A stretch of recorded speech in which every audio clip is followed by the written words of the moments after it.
네, 2학기 역사 시험 대비 계속 진행합니다.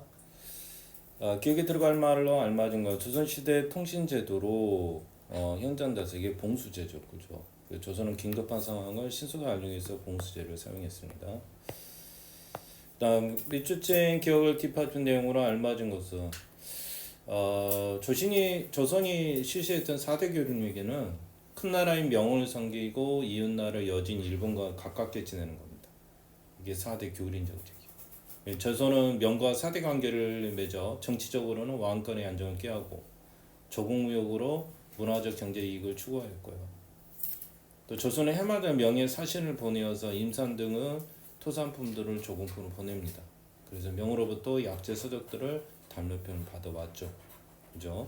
명과 조공 관계를 맺었다. 맞죠? 육교 시험 등 여러 나라와 교류했다.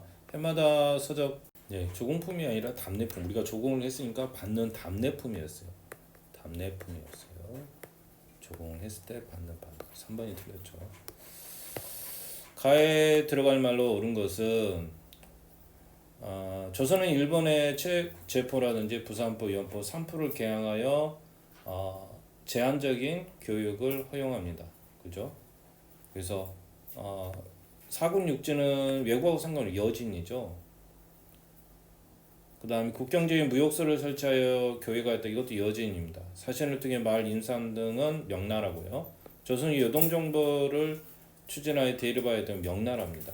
제포, 부산포, 연포 제한적인 교역을 허용했다는 거. 일본하고는 16번 지도에 나타나는 설명으로 옳은 것은 그랬죠. 지도에 나타난 게 사군 육진입니다. 사군 육진. 그래서 여진이 약탈이 계속되자 세종은 압록강 지역에 최윤덕을 파견하여 사군을 설치하죠. 두만강 지역에 김종서를 파견해서 육진을 설치합니다. 조선시대 정부는 새로 개최한 영토를 안정적으로 지키기 위해서 삼남 지방에 충청도, 전라도, 경상도에 백성을 이주시키는 삼위 정책을 추진하게 됩니다. 그죠? 그래서 외구속을 아니고 묵설 여진과 교육하던 거 아니고요. 국적 여진을 몰아내기에 개최하였다. 맞죠? 명의사신이 조설 조공을 받는 것이 아니고 그것도 아닙니다. 3번이 되겠습니다. 또 가에 들어갈 말로 옳은 것은 조선은 중국 초기에 중국 왕조원에서 명으로 교체된 시기에 건국됐다. 조선의 변화는 국제 질서에 유연하게 대처하는 외교 정책을 펴죠. 그래서 요동 정보를 추진하여 명과 대립은 했으나 태종 이후 불필요한 충돌은 피하죠. 그래서 친선을 도모하고 4대 관계를 확립합니다. 조선은 4대 관계를 통해서 명으로부터 선진 문물을 받아와요. 그죠? 왕권의 안정과 국제적 지위를 확보하는 실리적 외교를 하게 되는 거죠. 그래서 태종 이후 명을 4대 관계를 유지하는 거 5번이 맞는 거죠. 제한적 아니고요. 정부가 답례품을 조공을 보내고 답례품을 받은 거죠. 이런 강경은 아니죠. 명예지 이웃나라 아니요 4대 관계예요. 명하고는. 다음 질문에 대해 바르게 답한 것은 옳은 것은 이게 조선은 여진과 일본에 대한 교린 정책을 시행해요. 그죠? 강경책, 회책을 병행한다는 거죠. 그래서 조선은 여진에게는 국경지대에 무역소를 설치하고 일본에게는 산포를 아까 개항했죠. 부산포, 연포, 제포. 그래서 제한적인 교육을 실시합니다. 그래서 주는 강경책 회책을 있다는 거고 그 다음에 일본 여진 제한적인 거. 그래서 답은 3번이 맞는 거죠.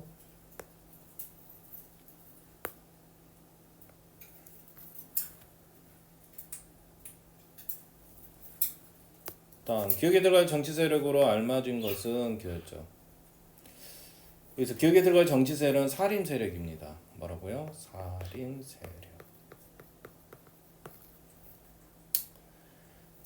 고려말 정문주, 길제 등의 학통을 계승한 사람들로서 지방에서는 성리학을 연구하고 또 후진 양성을 힘썼죠. 근데 이들이 도덕과 의리를 바탕으로 한 왕도 정치와乡촌 자치를 강조합니다. 그래서 2번, 4번, 5번은 다 뭡니까? 흥부 세력과 연관되는 거예요. 이 세 가지는 뭐죠? 흥부 세력과 연관되는 내용입니다. 그죠? 그래서 조선왕조와 향조 정치를 전공한 몇 번이 맞는 거죠? 3번이 맞는 거죠. 선생님의 질문에 대한 설명으로 옳은 것은 이 그림 흥구세력 대표적인 인물은 한명회가 대표적인 인물인 한명회가 세운 압구정을 그린 것입니다. 흥구세는 어떤 사람이 되었을까요? 아까 세조가 왕에 오를 후 세조 즉위에 도움을 준 공신들이 대부분이 하나의 정치를 이루었는데 이걸 흥구세력이라고 합니다. 그죠? 그래서 세조가 왕이 된 고위관직을 차지했다는 거 맞죠? 이건 살인이에요. 그죠? 근데 큰 피해를 입었고 길제의 고 삼선은 이건 다 살인에 관련된 내용입니다. 그래서 1번만 흥구세력인 거죠. 다음 대화 주제로 적절한 것은 그랬죠. 성종 왕권을 제압할 정도로 커진 흥구세력을 경제하기 위해서 김종직을 비롯한 영남 지역 출신의 살림 세력을 등용합니다. 그죠? 그래서 살림 세력을 지지하던 성종이 죽고 연산군이 즉위하자 흥구 세력은 살림 세력을 공격하기 시작하는데 이처럼 살림 세력이 흥구 세력이나 외척 세력의 정치적 탄압을 받은 큰 피해를 입던 사건을 사화라고 합니다. 뭐라고 한다고요? 사화 그렇죠. 외자를 사임새 크게 화를 입는 것 이건 뭐라고 한대요? 사화 그렇습니다. 다음 사건 일어날 시기를 연표를 고르면 그랬죠. 자를 제시한 건 무오사화예요. 뭐예요? 조우제문에 대해서 비난글을 읽으면서 이게 무오사화입니다. 무오사화. 무오사화는 연산군 때 흥구 세력이 김종조의 조우제문을 부실로 살림색을 탄압한 거예요. 그죠? 그러니까 몇 번이 맞죠? 4번이 연산군 즉위 이후니까. 정관조에 대한 영수발도 들어갈 장면으로 적절하지 않는 것은 도교 행사를 갖는다 맞죠? 그 다음에 혈량과 실시되고 흥구 세력의 공신을 박탈당하고 사하고 조광조 등의 제거하는 장면이죠. 근데 애적 세력에 대한 살인죄에 휘말리는 장면 이건 을사사화예요. 그죠? 여기 내용이 아니죠. 그래서 이것은 을사사화이기 때문에 다음 학습 내용으로 보기에서 고른 것은 흥구 세력과 살인죄 대립하면서 일어난 사건을 만화로 표현한다. 이 흥구 세력이나 애척 세력의 정치적 탄압과 살인 세력에 큰 피해를 입습니다. 그죠? 그래서 제일 처음에 조의제문 무오사화죠. 무오사화 대표적인 무오사화. 그다음 디귿 조광기 계획전의 별셈 반발하는 거 흥구세 일이 있는 게 이게 기묘사화죠. 그래서 두 개가 들어가야 되죠. 기억 디귿이 들어가면 다음 몇 번입니까? 2번입니다. 이제 살림세 수행자제로 온 것은 살림세 성장 기반을 조선을 발표하기죠. 살림세력은 서원을 중심으로 성령을 널리 전포하고 또 정치에 대한 여론을 모으며 세력을 키웠어요. 향약을 바탕으로 향초의 영향을 넓혀갑니다. 다음 디귿 5번이 되겠죠. 살림 세력은 향약을 통해서 서원을 중심으로 성령을 널리 보급하고 또 서원을 세워서 덕망 높은 유학자를 또 제사도 지내고 성령을 연구하게 됩니다. 지방 양반은 어떤 자제를 구욕하는 그런 부분입니다. 나이 어린 천민들을 공격하지는 않았어요. 그 다음 27번 기억님은 옳지 않은 것은 그랬죠. 살림세의 향양을 통해서 지방민을 교화하고 통제하며 또 향촌사회에 대한 영향력을 넓혀갑니다. 그죠? 그래서 국가의 지방력이 아니라 향촌사회에 대한 영향력을 넓혀가는 거죠. 그죠? 농민에 대한 지배력 강화가 아닙니다. 또 기억에 들어갈 용어는 그랬죠. 이조 전량은 중학급 관리와 또 삼사 관리의 인사 추천권이 있었습니다. 그래서 자신의 후임자를 추천할 수 있었어요. 이에 살림 세력은 서로 자기 자신과 가까운 인물을 이조 전량이 임명하자 하는 거죠. 이로 인해 살림 세력 갈등이 벌어져요. 그리고 동인과 성인으로 나와 분당이 발생하는 거죠. 그래서 대표적인 게 이조 전량이죠. 이조 전량 그 중학교 관료 상권의 추천권이었습니다. 다음 사건에서 영어로 가장 적절한 것은 그랬죠. 이조젤랑이 인명 문제를 두고 갈등하면서 살림 세력은 결국 동인과 순인으로 분당을 형성하게 됩니다. 그죠? 동인과 순인으로 나뉘었다는 거.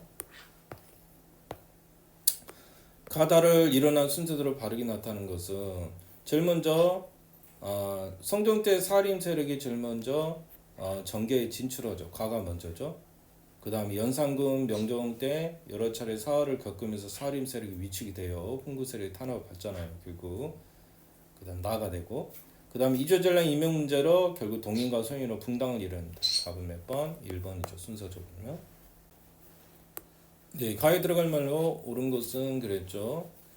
조선 정부는 유계윤리와 예법을 백성 일상생활에 널리 보급해요. 그래서 대표적인 상강행실도, 또 소화, 또 주자가래 등 편찬을 보급했죠. 그래서 조선시대 유교윤리가 확산되면서 각자 지혜에 맞는 역할 윤리가 강조됩니다.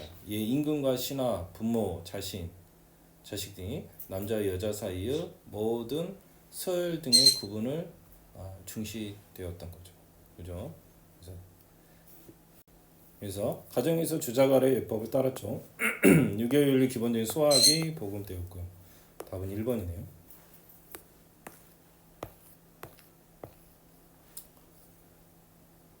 다음 32번. 기억에 들어갈 말로 기억에 들어갈 게 바로 훈민조금이죠.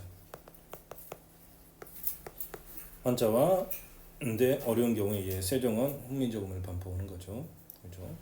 그래서 세종은 백성을 교화하고 백성이 스스로 뜻을 표현할 수 있도록 과학적 독창적인 문자인 훈민조금을 반포하게 됩니다. 그렇죠? 그래서 국문화 계기가 된다, 과학적 독창적이다, 학국관리 시험에 듣고 정책을 만들고. 3번은 국조 올해입니다. 국가행사 예법 정리한 것은 국조 올해를 말한 거죠. 그 다음 33번 기억림에 바르게 알맞은 것은 우리가 이제 태종 때 세계 지도인 뭐가 있죠?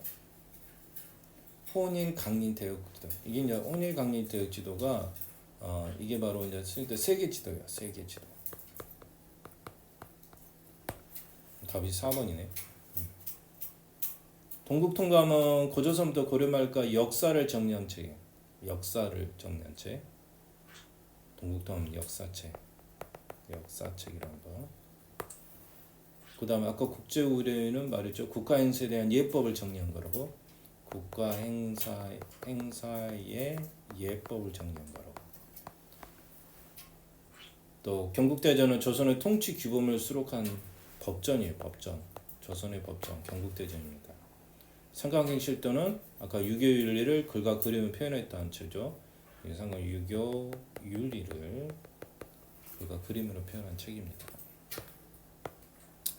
다음 수행과제에 대한 설명을 옳은 것은 조선 최대 때 별자를 관측하여 만든 천산열 치불 분야지도 있죠. 천산열 치불 분야지도. 그 다음에 세종 때 한성을 기준으로 한 역법 7정사안이 있습니다. 답은 디건디얼이 되는 거죠. 그래서 천순 열차 분야지도 제작하고 7정사안 편찬입니다. 다음 내용을 수록한 수업의 주제로 가장 적절한 것은 그랬죠. 주어진 내용들은 주로 세종 때 천문학이나 농업 발달에 관련된 것입니다. 조선은 천문학 농업의 발전에 백성의 생활을 안정시키고 나라를 부강하기 위한 거였죠. 그죠? 그래서 과학기술 발달과 직장생활의 안전입니다.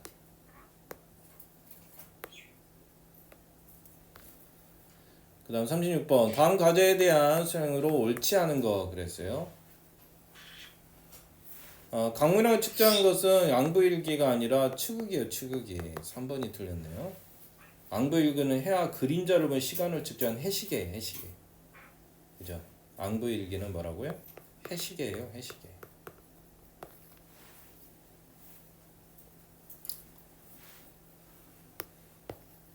기억할 들어갈 용어는 그랬죠. 이게 아까 천상 열차 분야지도요. 이게 태조 때 고구려 천문도를 수정하여 제작한 천문도인 것입니다. 천상 열차 분야지도. 38번 기억되기도 알맞은 말을 바르게 나타낸 것은 이게 조선 전기 16세기 이후 깨끗하고 소박한 느낌이 백자가 유래했죠. 이게 백자예요. 백자가 유래하고 그 다음에 세종 때는 시간을 측정하는 해시계는 앙부이고 세종 때 시간을 측정하기 위한 기구로 해시계는 앙부일구가 있고요. 앙부일구. 그 다음 디귿 같은 경우는 자동으로 시간을 알려준 물시계예요. 얘는 물시계인 자경루가 있습니다. 자경루. 답은 몇 번이죠?